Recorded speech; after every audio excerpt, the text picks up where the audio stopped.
Hey, everybody, and welcome back for another deep dive. Yeah. You know how much we love to just get totally immersed in a topic. Oh, yeah. And today, we are talking about something that I think is super interesting.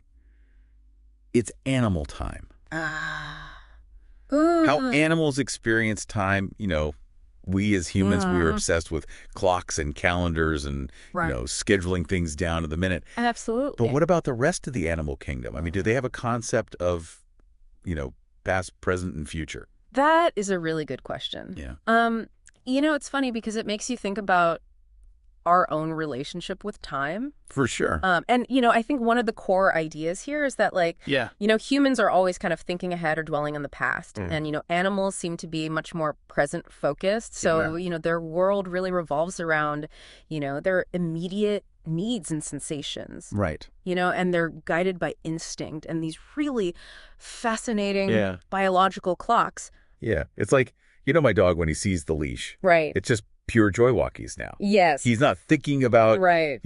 does this fit into my schedule for the week? Exactly. Nothing like that. It's just like, bam. It's just pure excitement Exactly. for what's happening now. Totally. And, it's not just dogs, right? You think about seasonal migrations. Yeah.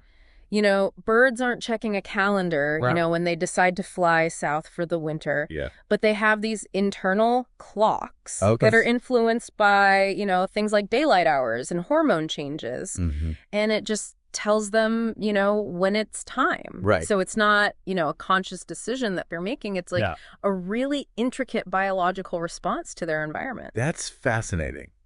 Okay, so that's instinct. Right. But what about memory? Okay. Because, you hear these stories about, elephants Yeah. remembering specific individuals or watering holes Yeah. after, decades? That's right. So doesn't that suggest, some awareness of the past? For sure. And that's where it starts to get really interesting. Yeah. Because animals clearly have memory. Right. And in some species, it's incredibly powerful. Yeah. But the question is, is it like our human memory? Where we're kind of consciously recalling events and emotions? Right.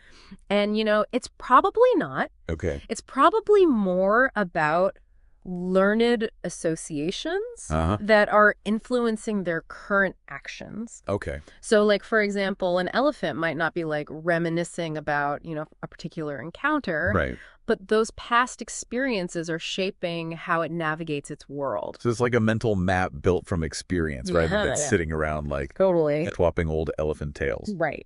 Yeah. But then there's all those examples Yeah. of animals doing things that look like they're planning for the future. Okay. And you've got bees knowing what time of day certain flowers bloom, Right. squirrels stashing nuts for the winter. There are even crows that save tools for later use. It's amazing. And Yeah. it really does, make you wonder, do they have some kind of sixth sense about what's to come? Yeah. Are they mini Nostradamuses? But, scientists think that it's more likely this mix of, really finely tuned instinct Uh-huh. and learned patterns that are passed down through generations. Right.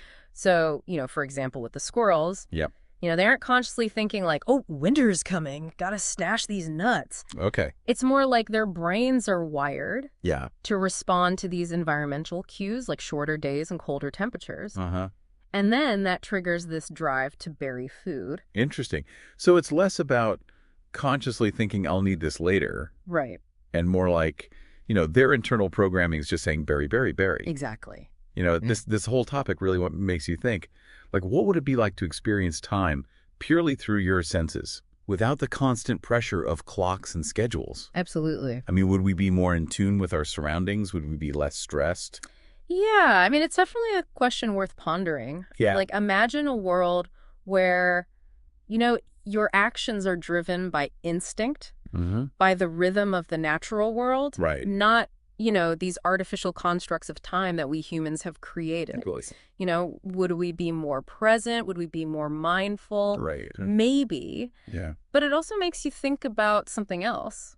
What's that? If animals can demonstrate this complex learning Mm. and seemingly, even foresight. Yeah. Is the line between their experience of time and ours as clear as we assume it is? Whoa. Okay. So you're telling me my dog might be living in the Zen-like state Right. of pure present awareness while I'm over here stressing about deadlines. Yeah. Huh. Yeah. There's a lesson in there somewhere. I think so. Maybe a reminder to savor the moment, Yeah. just like our animal friends. I love that. All right, well, on that note, we are going to wrap up this deep dive. I hope you enjoyed it. We'll see you next time for another fascinating topic.